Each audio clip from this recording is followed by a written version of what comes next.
Greetings, dear ones. I'm Kryon of Magnetic Service. Is Armageddon coming? Did the word startle you? Are you interested? I will give you a concise answer in just a moment. But first, let us study the word. Let's take a look at something that is very interesting. We have told you for many years that humans in a darker energy always motivate to dramatic things of doom. They always do. This is what a dark energy on this planet, a low consciousness, promotes. If you have any question about that, let's look at Armageddon. How many movies, stories, books, series have been developed about this event, you might say, this word, you might say, even to have the title of the movie, you might say, or the aftermath of it.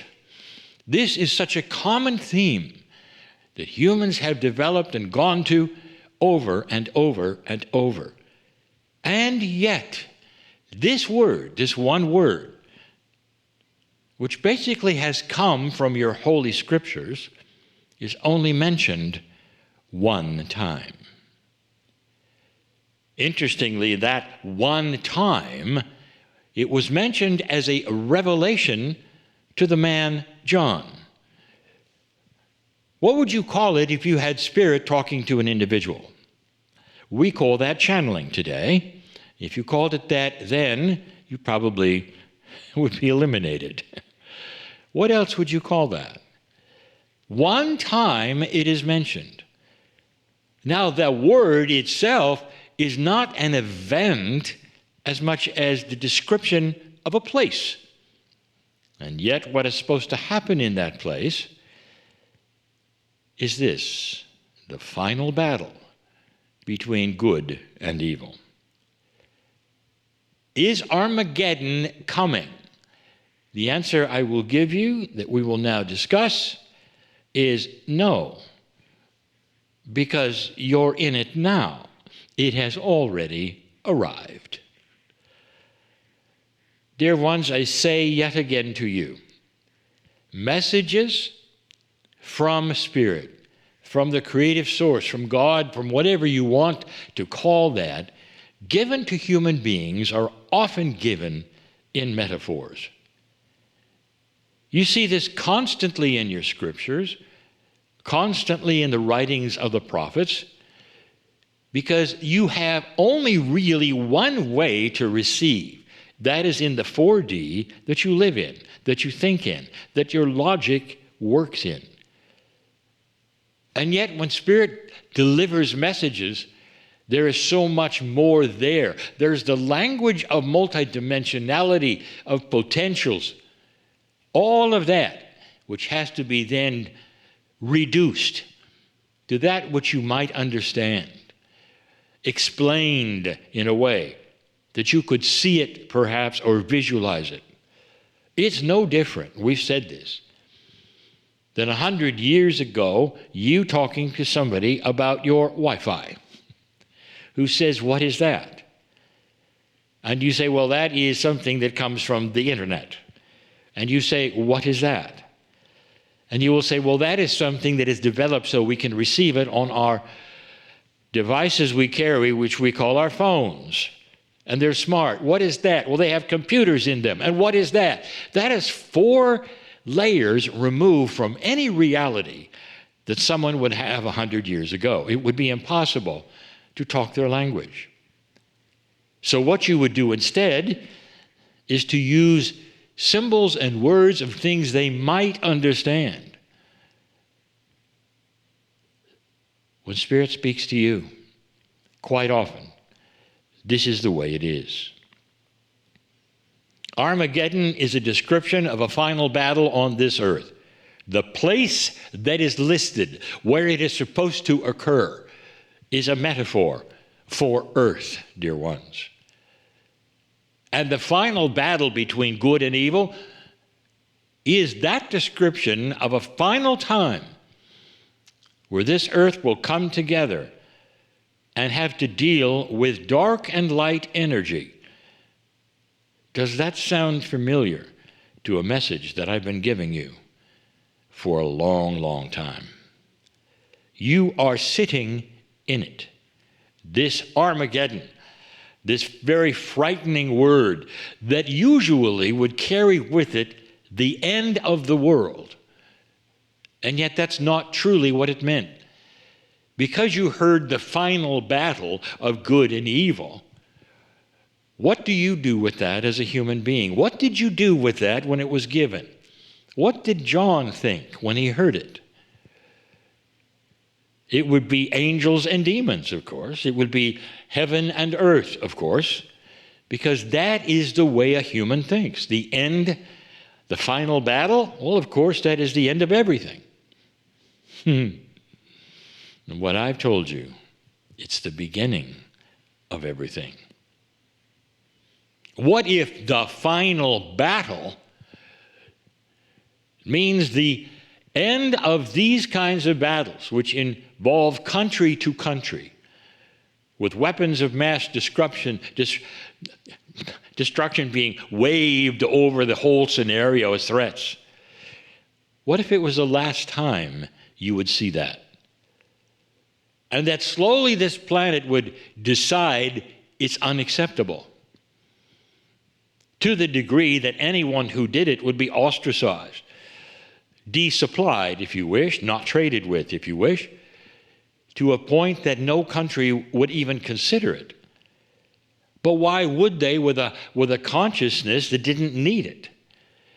Imagine a planet living together in peace. Now, your idea of peace on this planet is a storybook peace. It's a peace where everyone believes the same thing, everyone's in love with everyone, and you move forward, singing a song, holding hands. You can have peace on earth, dear ones, with many different views of how your culture should be, how life should be lived, even different ideas of worship. That is all available on a peaceful planet that does not kill one another and does not go to war with each other. Will there be disputes? Yes. This is the beginning of a paradigm you've never seen. A paradigm which we're going to talk about many times in channels. A paradigm where light is starting to win over darkness to the degree that even human thought itself, which you call human nature, is starting to change. What families want and countries want, where the resources of earth are all known, where you won't need the same kind of them because of the inventions that are coming, but which you can then trade for in ways that are with integrity. And so you have all kinds of trading partners, all manner of kinds of negotiations. And in that, of course, there will be disputes for a while until it starts to iron out. But the idea of going to war for resources is over. The idea of going to war because of a belief system of who is right and wrong in the worship of the Creator is seen as dysfunctional and just a little stupid. It's coming. It is coming, dear ones. This is the Armageddon that you sit in. The Armageddon, that last battle, is not just fighting that you see today. It's straightening out the dysfunction of consciousness. In the culture where my partner sits, I will tell you something that is happening he has never seen before. That political parties are not just opposing ideas. They're angry at each other. and citizens are now angry at each other because of an economic thought that might be different. That's what it is down to, is a division. Finally, you're starting to see what has always been there. When you turn on the light and that dirt shows, it makes you mad. And we have told you this is what you might say the indicator that you are approaching, if you want to say it, the end times. Now you are in the end times. When my partner published the first channels that I gave in the very early 90s, I gave him the title of the book. And he said to me, "No, that's too frightening. People won't understand this. They're going to think it's a doom and gloom book," because the book's title was The End Times. And I carefully instructed him. I said, how would you write it if you were going from a time of war and hatred and sorrow and grief to eventually a time of understanding, of integrity, a time of wisdom, a time where you're a little more intelligent, a little less dysfunctional, and there would be more laughter and joy. And he thought for a moment. And then I said, the end times means it's the end of an old time. Dear ones, that's what you're looking at. This is the common message of Kryon, and it always has been, of that the beauty in the human being is starting to be unraveled and seen.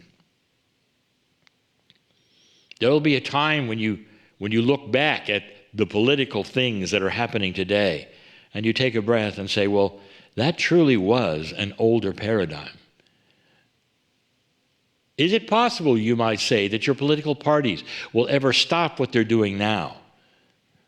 And the answer is they have to, and they will, to a solution that has not been shown yet, where they can agree to disagree and work together for the best ideas for both of them to create something that is good.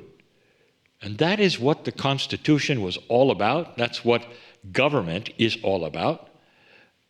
And you don't have it. That's because that light and that dark, the battle is based in greed, and it's based in dysfunction. It's starting to show. It is making so many angry. That's just a part of the battle. Then there is the ones that are actually fighting. It leads you to believe the world is doomed. Or is it simply straightening things out? 1989, when I came in, I told you that there would be no Armageddon. And what we meant by that, as you perceived it. No end battle of good and evil, no end of the earth. Instead, there would be a change of consciousness. And that last battle is the one I told you would occur. Light and dark, high and low consciousness. And here you sit with all of that happening, just as I said. This is a new earth. You are beautiful, magnificent souls, and the old souls on the planet will start lifting up the rest and spreading their light in a way that you're going to actually see. I'll say it again. History will not repeat itself when you're on a new track, and you are. I'm Kryon, in love with all of you. And so it is. If you enjoyed this channeling, you might also enjoy the weekly program It Came From, Wednesdays with Kryon, a heartfelt 90-minute program with more of what you've just experienced. Why not join us?